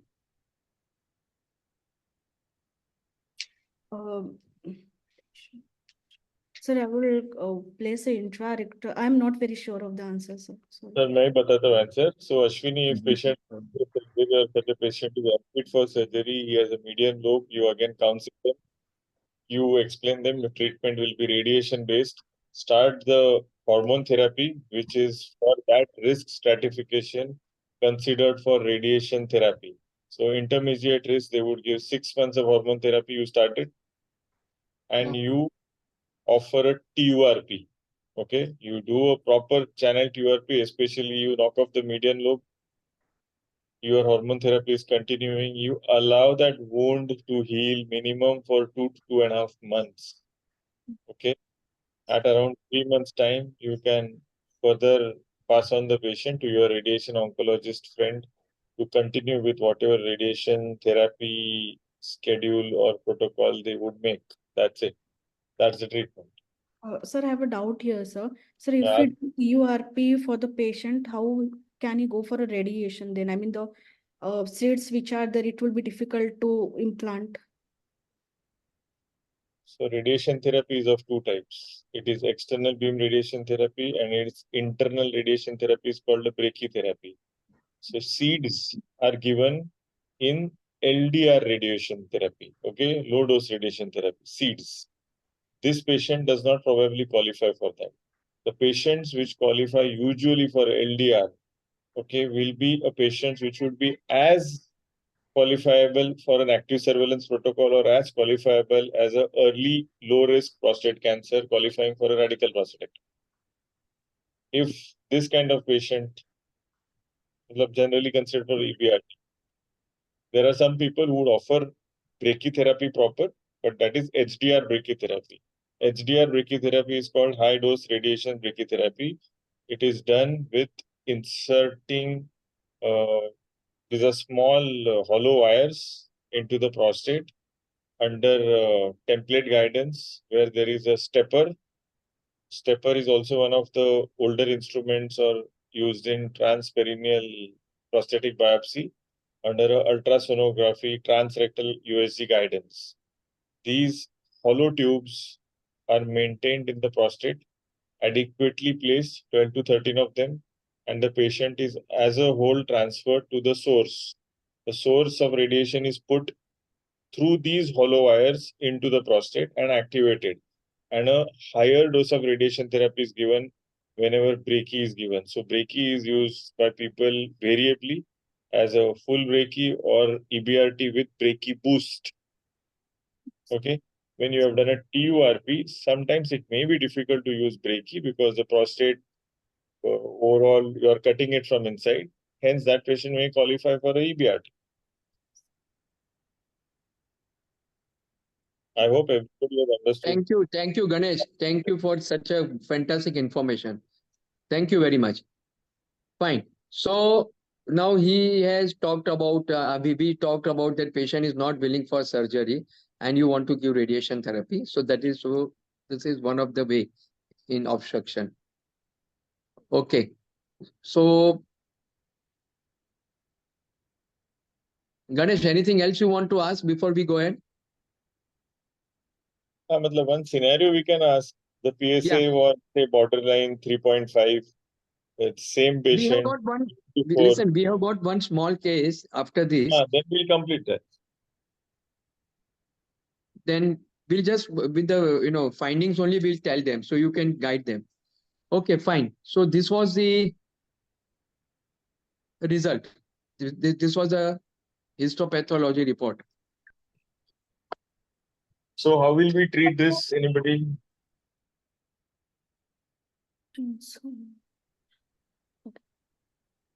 Sir, I would like to know about the margin status of the specimen also, sir.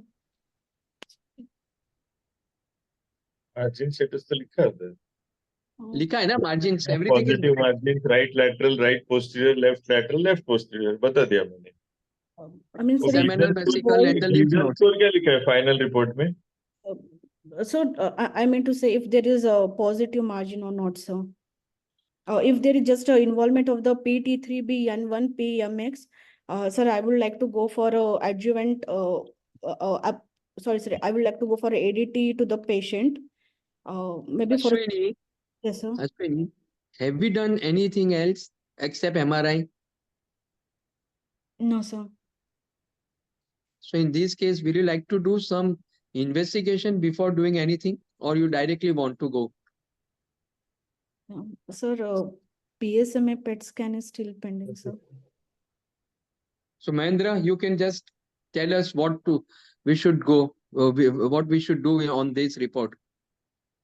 Sir, if PSMA PET was not done before, I think it was not done, I guess.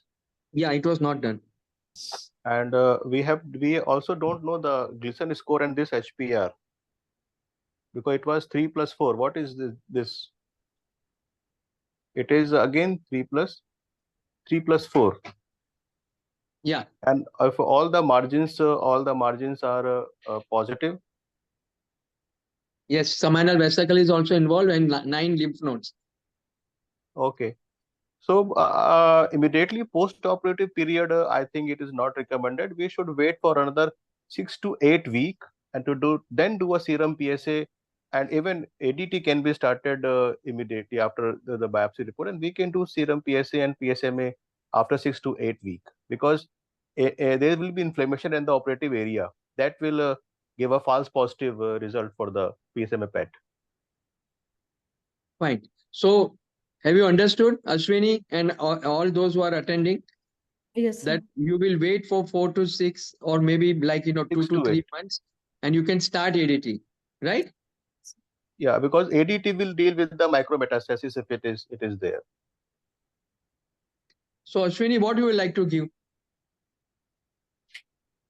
Sir, I would like to give the patient a hormonal therapy, sir. Maybe a LHRS agonist along with a bicalutamide added to him. For what reason? Sir, Why only agonist? Why not antagonist? And why not surgical castration? All forms of ADT.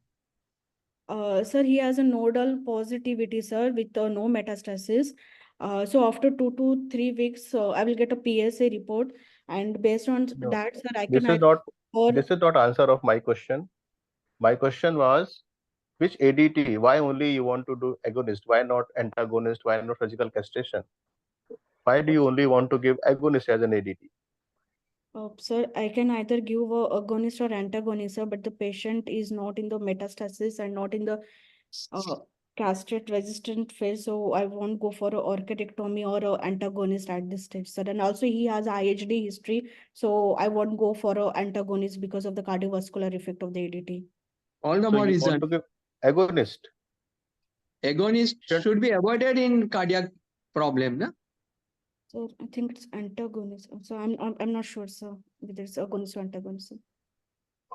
Okay, no problem.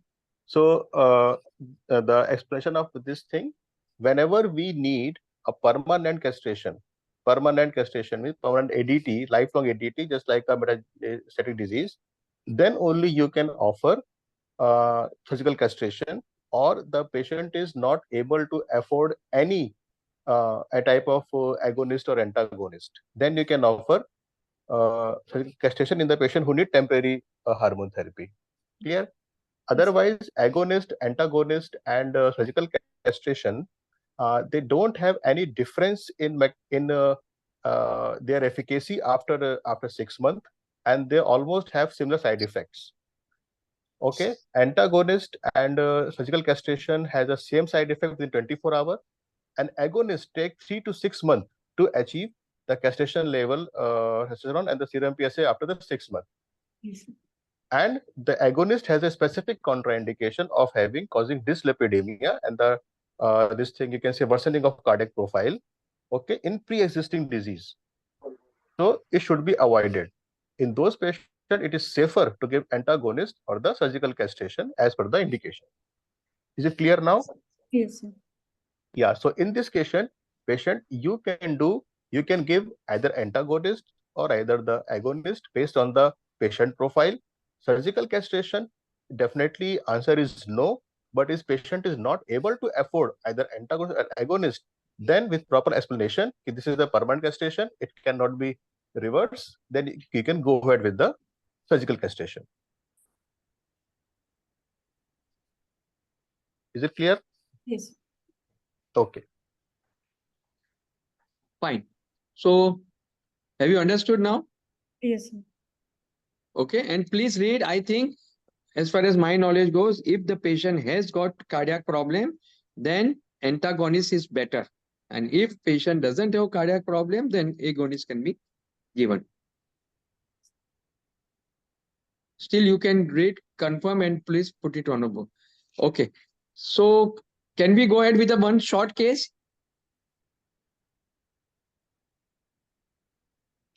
Oh, okay, sir. Yes. It's very short. Brijesh, just tell the short history, all the findings, and we'll go ahead. Cardiac effects of agonist and antagonist, I feel both are similar. If I am not wrong, except not having a flare and incidence of PSA failure comparatively less than the agonist. Antagonist has a PSA failure near about 10%. PSA failure in agonist is 15%. Flare phenomena in antagonist is no. Flare phenomena in agonist is yes.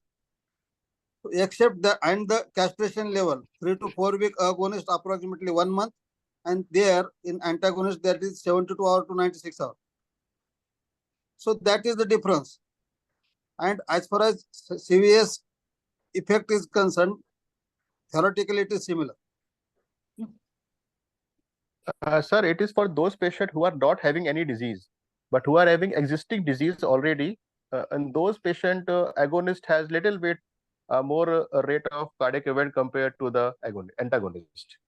But who are having no cardiac risk to start with, there is no increased risk of cardiac event in the agonist group. Okay. Agreed. Okay. Yeah. Fine. Brijesh. So this was a 62-year-old male patient which had a history of LUTS from 2 months. Conflict score has been mentioned. The rest negative history was not any significant. He had no comorbidities. On DRE, there was grade 3 prostatic enlargement. Rest anything for abdomen, everything was normal. So its investigations were given as follows. PSA was 10.28 and hemoglobin was 12.5, WBC count 6,600. Rest everything was within normal range. He had no comorbidities and he was non-smoker, no any addictive history.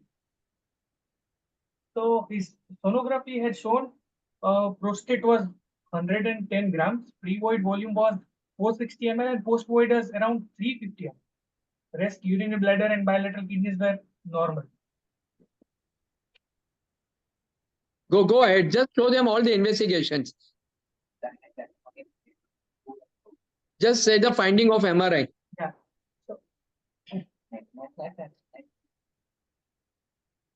Diffuse prostatomegaly was seen with maintained zonal anatomy and diffuse venous nodular hyperplasia and transition zones. Peripheral zones appeared normal with no focal lesions, hyperenhancement or restricted diffusion are normal spectral pattern. And ovoid T2 hypointense nodule was seen on level of mid body in the right prostatic lobe, showing type 3 enhancement curve. But Pira's category of lesion is 3. This is intermediate grade for clinically significant carcinoma. Fine. So what we did? We did a trust-guided biopsy. Yeah. Just read it fast. What was the biopsy report? Biopsy suggested of lesion score 3+3. And the biopsy showed prostatic adenocarcinoma of lesion 3+3, grade group 1, occupying less than 2% of the core. Tumor foci showed loss of P63 and HMWCK and are highlighted by AMNCR. Fine. So Ashwini, this patient who is only 63 or 64 years old, right? PSA is 10. Okay. Prostate is 110 grams. Post-void residue is 330 cc. Patient is already on a medical management. Yes, sir. And only less than 2%, 1% of the prostate, biopsy is involved. Gleason score 6. Now what you'll do? Sir, first of all, the raised PSA might be due to the obstruction due to the acute obstruction of the urine which he was having, and also the pyrite score is 3. And given his PSA level, the TRUS biopsy, which includes less than 50% and less than 3 core positivity, he will fall under very low category, very low risk stratification. So I will like to give the patient the option of active surveillance. What about his obstruction? Also regarding obstructions, so so I will like to give obstruction. Do you consider him having a chronic retention? So it's not mentioned whether it's painful or painless. He doesn't have pain. And 330 cc is a post-void residual urine. Sir,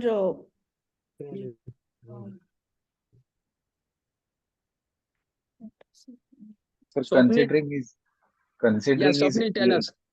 Sir, considering his age, his symptomatology, his size of prostate, and even though he's very low, he falls in the low or very low grade, very low risk of NCCN guidelines. But due to his obstructive symptoms, with shared decision making with the patient, giving the option of surgical management will be appropriate. What surgery are you talking about? Radical prostatectomy. Anand, what do you like to do?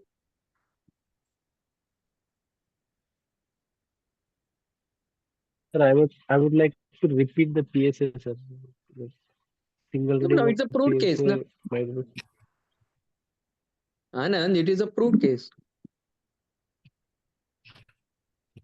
Okay, Anand, I am telling you. I will give the option of active surveillance, sir. And Okay. for obstruction, No, I will I'm giving you my opinion. I want to answer, one of you to answer my whether I'm right or wrong. Okay, fine. I am telling you that this patient is not responding. He has got a chronic retention. What I will do is I will do his TURP. I will relieve his obstruction, and I will keep him under observation. I will repeatedly do PSA. If the PSA is increasing, I may do either PSMA PET scan or I will do again MRI, and I will decide at that time whether I want to go ahead with the any intervention or not for the radical prostatectomy. I'm telling you this scenario. Anand, what is your view? You want to agree or you want to disagree? Yes, sir. I would like to agree on this. Pardon? Yes, sir. I would agree, sir. You agree? Okay. Swapnil, what about you? So that is one option, but considering his age and though it is low risk disease, we can give him the option of complete cure with radical. Ashwini, what is So your there is no take? option of? Sir, even that is one of the option for the management protocol. So if the patient is under follow-up, if the patient is not willing for follow-up, then we can go straight away with radical prostatectomy, sir. Okay. So now let us take view from our veterans. Ganesh, what should be the answer? नहीं sir, doctor Ganesh को last में पूछे, पहले हम छोटे veteran से पूछ लीजिए। आप पूछो। क्या गणेश ने बोल दिया, फिर हमारे पास कुछ बोलने को रहेगा नहीं, ठीक है ना गणेश? जी सर, आप बोलिए please. So, to all three of you, let's go back in this case. Now, in this patient who comes with a retention of 350 plus ml out of 450 full bladder volume, probably this was not the right time to do a PSA. Any patient who comes with a retention of post-void residue of more than 300, you need to first manage that post-void residue and then start thinking about PSA. If this patient was clinically benign with more than 300 ml residue, I would first put in this catheter, evaluate him, and look at PSA later on. Again, with a 110 gram prostate, you will expect the PSA to be high. So in this patient, there were two reasons for raised PSA: retention of urine and large prostate. Definitely do not consider a surgical treatment for this, by which I mean do not consider radical prostatectomy for this patient. This is an extremely low risk cancer prostate. This patient needs to be managed as BPH, whatever way of management of BPH you have, either a TURP or a enucleation procedure, and this patient goes on active surveillance. So, and Ashwini, do not say that if patient is willing or not willing. Literature says that if the patient is not willing for active surveillance, you haven't explained enough. If tomorrow somebody explains me that there is no risk of this disease progressing if I remain on regular follow-up, why will I not agree to it? If you explain the patient properly, active surveillance, patient will accept it. That is one of the best treatment possible for him. Though there is a cancer, he doesn't need any treatment except for follow-up. So there is no place for radical prostatectomy here. He just needs enucleation of prostate followed by a regular checkup or probably a biopsy at the end of 1 year. Ganesh bhai. Cancer-wise, I agree with sir. Few things are problematic in this patient. It is a 110 gram prostate with 6 pores from each side, which is definitely less for this patient. So there's a small chance of missing something which might be there in this. Although the MRI also showed not much clinically significant areas in the prostate. It was Pirates 3 at one spot. Pirates 3 always should be compared with the PSA density. So PSA density with respect to this patient also seems to be low. With high 1.1. So it looks pretty low. So what Pankaj sir said is right. If it's just 2 pores having that 3+3, that 2, 1 less than 2% and one other I forgot. So we should aim at primary management of voiding dysfunction. Fine. Thank you very much, Maheshwari and Ganesh, because sometimes, we are always in dilemma when we are not dealing with so many cases of CA prostate or, combination of these, so many different thoughts that come in mind. So you have cleared everyone's doubt about such cases. Sir, but one thing will remain. This patient needs to be in your follow-up for a long time, lifelong. Correct. Exactly. He's 61. Yes. He is likely to, in that active surveillance, one of the objective active surveillance is delaying the active treatment. Fine. Okay. So the thing is that patient should probably, we know that he might not progress, but we also know that some patients will progress slowly. Progress in the sense the Gleason and everything will rise slowly. So what happens is we essentially delay the whole process of taking treatment when we know that these cancers are indolent and they are not going to harm the patient's cancer outcomes even though we delay the treatment.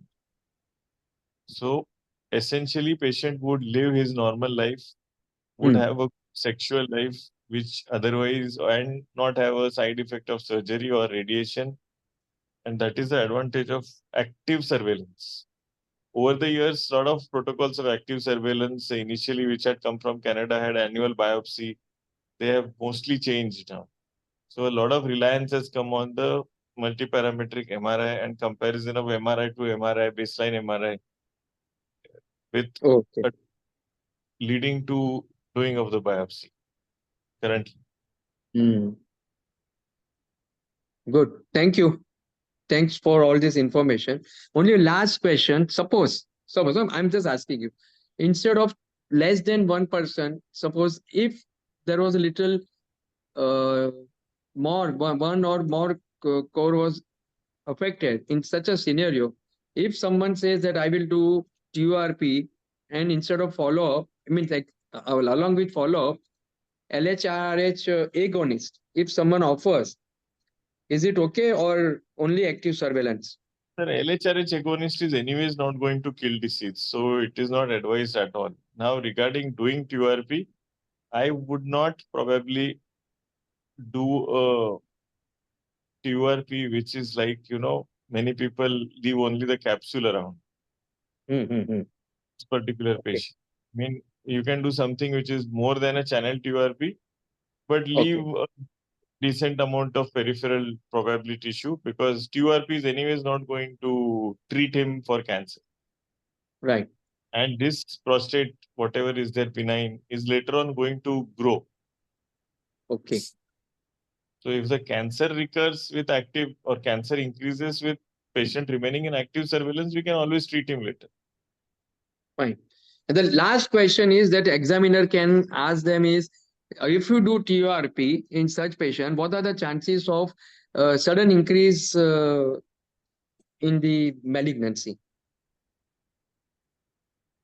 So there is no great data available, but CTC levels seem to increase in such patients, but later on they are supposed to return to normal. Okay, fine. So I think these are the answers they can give in exam. If you have got any other question, please let us know.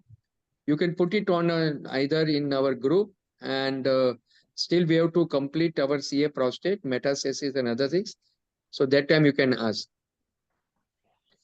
Please volunteer for answering. It will be a real help to all of you. We don't want to see the same faces again and again, because they are already doing well.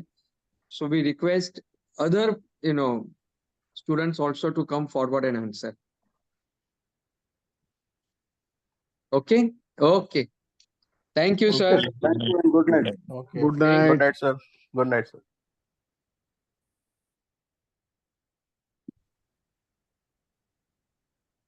Ashwini, you are doing good.